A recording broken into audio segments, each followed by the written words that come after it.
Hello, it's John for Through the Eyes of George.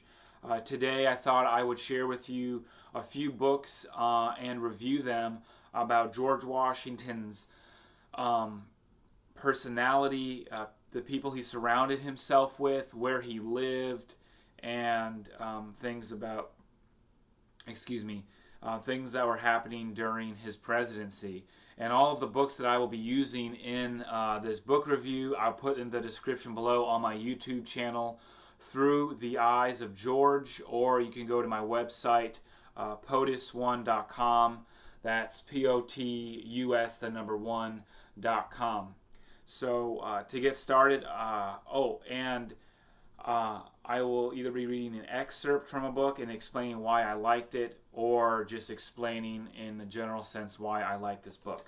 So first I thought I would share with you Martha Washington, An American Life by Patricia Brady. Martha Washington was the key figure in George Washington's life, pivotal and central to his well-being. Martha was George's best friend and most trusted confidant.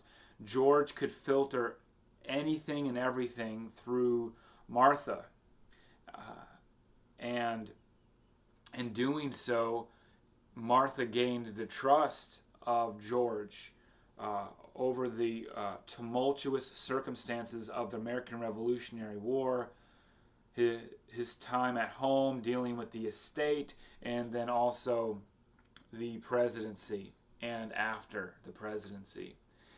And George and Martha were both very godly people. They weren't religious, but they did love God and they did love the King James Bible.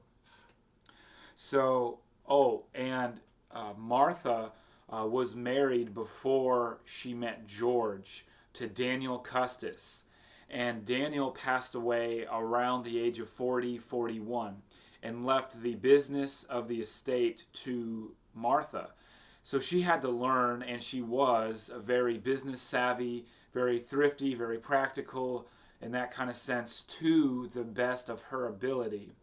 And she definitely used the things that she learned in that time in her life while she was, later in her life, while she was at Mount Vernon with George in the 40 years of marriage to George Washington. So on page 60 in this book here, it says, "But it seems clear that Patsy," meaning Martha, "fell passionately in love with George almost immediately and decided to please herself in her second marriage. She didn't lose her head completely. She took the time to get to know him better before making her final decision. She discovered an honorable gentleman who would never embarrass her, a kind man who would love the children, hers and theirs, a man faithful to his word, who would safeguard the Custis inheritance. His, George's, lack of fortune didn't have concerned Martha, since she had plenty of money for the both of them. She was also a woman confident of her allure, unafraid of rivals for George's affection. In George Washington, Martha saw a man whom she believed she could be lovingly and happily, or live lovingly and happily. And she was right. And Martha Washington did have children before George with Daniel Custis. And Martha and George never could have children of their own, because most likely because George was sterile because of all the diseases that he had throughout his life. But George loved these children, these stepchildren, as his own, as should anyone that adopts. Page 95. George was never an overbearing patriarch. He left any decision about where Martha would stay in his absence to her own good judgment. During the few months that he expected to be gone, he begged her to go wherever she liked, perhaps to Alexandria townhouse, or to visiting her family down in New Kent County.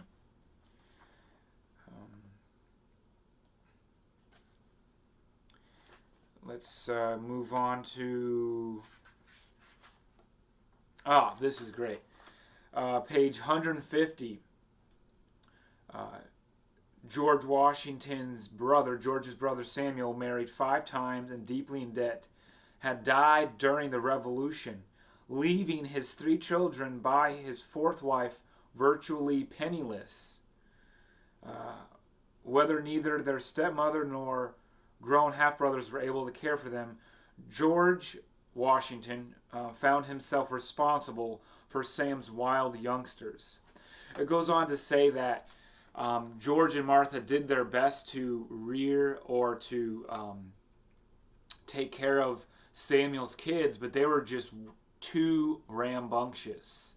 So George and Martha sent them to the Alexandria Academy. I guess you could say a preparatory school or a charter school or something like that.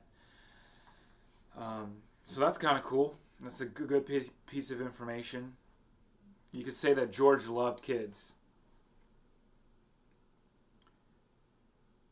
On page 165, it talks about how George had a pain. It goes on to describe a pain where he had to have surgery in his inner thigh. Some say melanoma, some say other different varieties of things.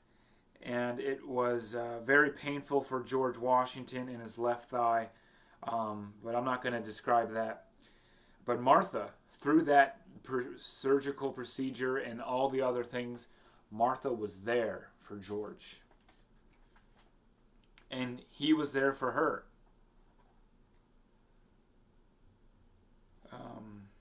Wow, she's a strong lady. Okay. George Washington and Martha were very godly people. They weren't religious. They loved the King James Bible. And on page 213, it says that Martha and George Washington, familiar as they were with the King James Version of the Bible, 2 verses were especially potent symbols of their retirement and often appeared in their correspondence. Those verses were 1 Kings 4:25 and then Micah 4:3-4. And if you ever read anything about George Washington and retirement, he refers to 1 Kings 4:25 a lot. And in this book on page 213 it says, "And Judah and Israel dwelt safely, every man under his vine and fig tree." So it's kind of a little background there if you ever hear about George Washington and that's where that comes from. Last thing that I'll read in this book, this is a great book. How about this? Actually, I take that back. Second last thing, page 235, it says, to ignore Martha's role in the great man's life is to ignore the emotional components of George's character. She was essential to his sense of well-being, the person with whom he could let down his guard and be himself. You know, I'm not married. I'm not with anyone, but I would assume, my parents have been married for over 40 years, that sooner or later you have to be yourself, and they just have to love you for who you are and love you, and you love each other through anything and everything like Martha and George did. And I'm very thankful to have what I have, and I think about Martha and George and their marriage when I think about my parents. But where is that page here?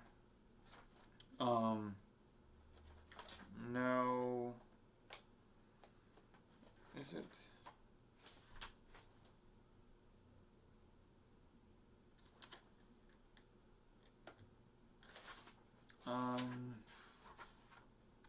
right here, sorry.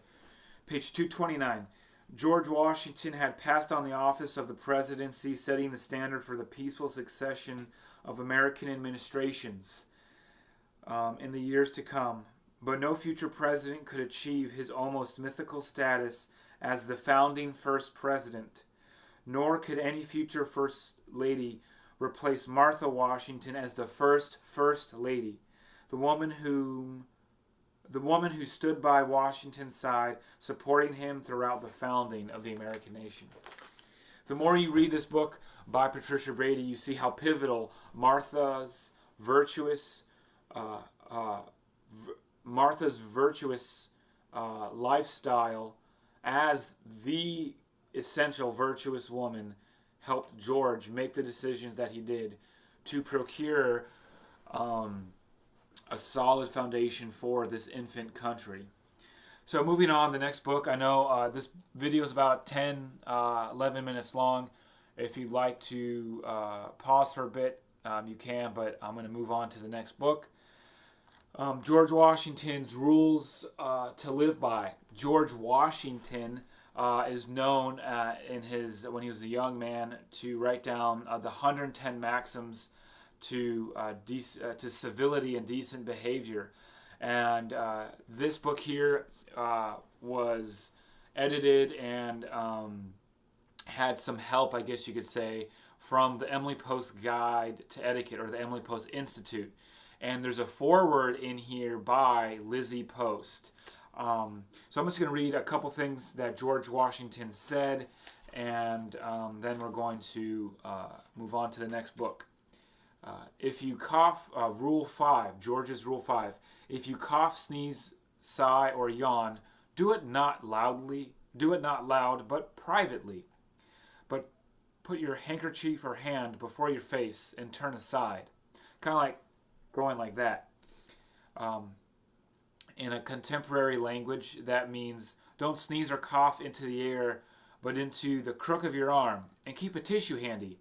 And it's always polite to cover your mouth when yawning, sneezing, coughing, all of those things. Another good thing, Rule 74, George's Rule 74. When another speaks, be attentive yourself and not disturb the audience. Interrupt him not, nor answer him till his speech be ended. In contemporary language, it's always a good idea, or it's always a good thing to let the other guy have his say, instead of jumping in and interrupting. Wouldn't you want someone to hear you out, in a sense? The next one is, this is a good one, George's Rule 58. Let your conversation be without malice or envy, for 'tis a sign of tactable and commendable nature. In contemporary language, this is another one of those just chill rules. Keep your head. Don't act jealous or nasty. Try to be reasonable instead of emotional when you get riled up. The last one that we'll go to, I really like this one. George's Rule 110. Labor to keep alive in your breast that little spark of celestial fire called conscience.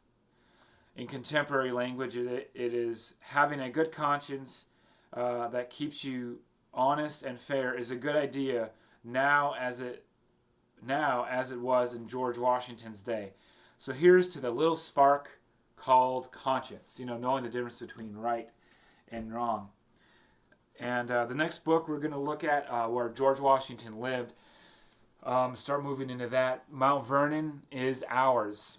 And Miss Pamela Cunningham was very pivotal to that. And if I may, I'm going to read an excerpt from here about a letter from Miss Cunningham.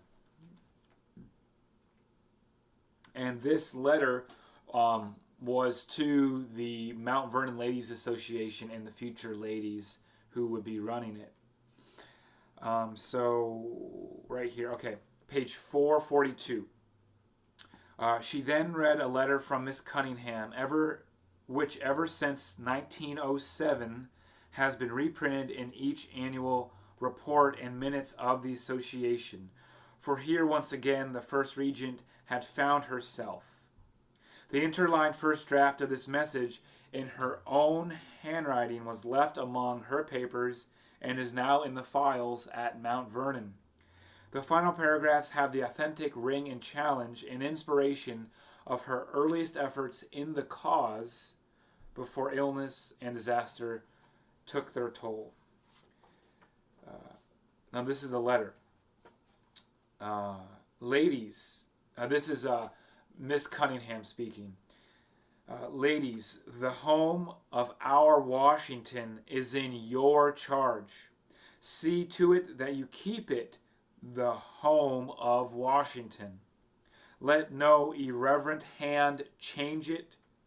No vandal hands desecrate with fingers of progress.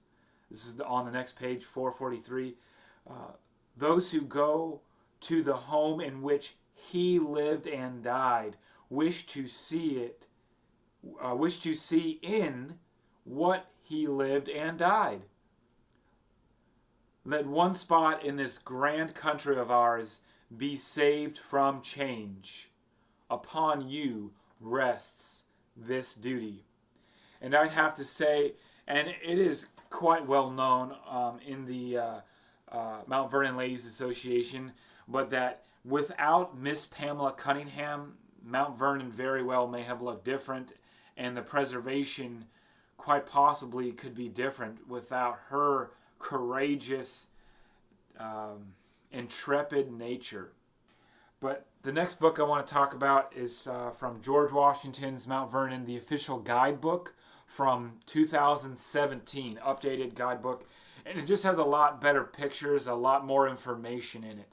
Obviously, the things from the 1700s are, the same. It's better quality book than the previous one that they had. I really enjoy this. And if there's any other book about where George Washington lived, if you want to learn more about George, I highly suggest you pick this up. But one reason why I like this book is because it shows, it has pictures about his study. Page 77. Yeah, 77. Pictures of his study where he wrote a lot of letters. This fan chair that he had. And George Washington, he had an insatiable appetite for reading, whether it was science, math, politics, plays, entertainment, things like that.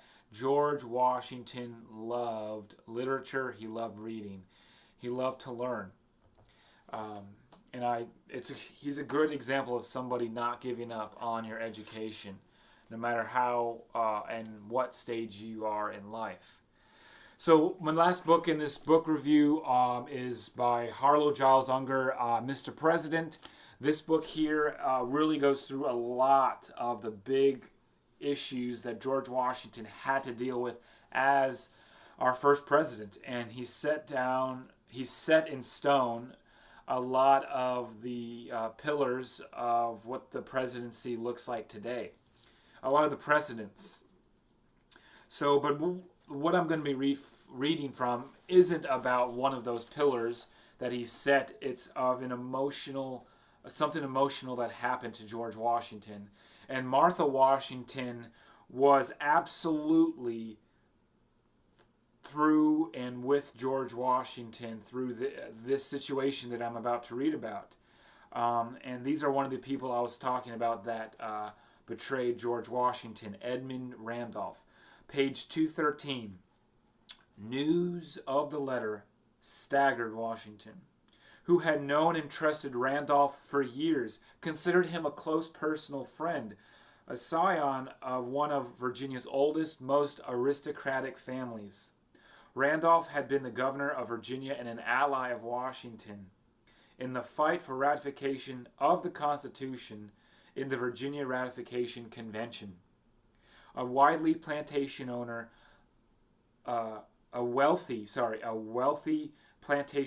like Washington, he had been Washington's aide-de-camp in Boston.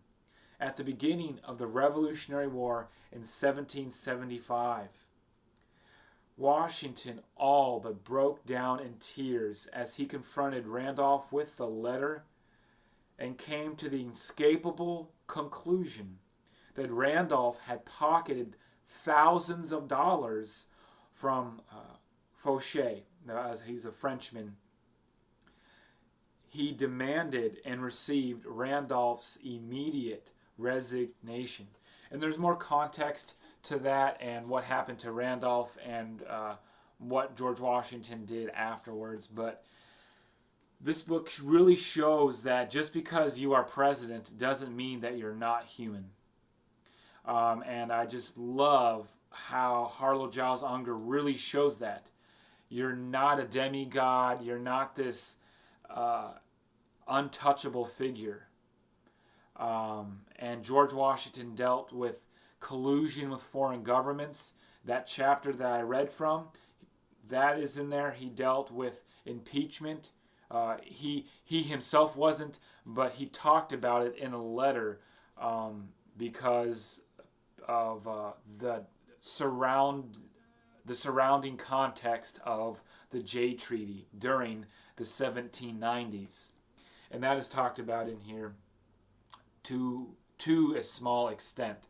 But anyway, thank you for watching this video. I know it's kind of long. Don't forget to click subscribe, click the notification bell, and give it a thumbs up. Thank you for watching this. Appreciate you staying with me in this book review and looking forward to more videos.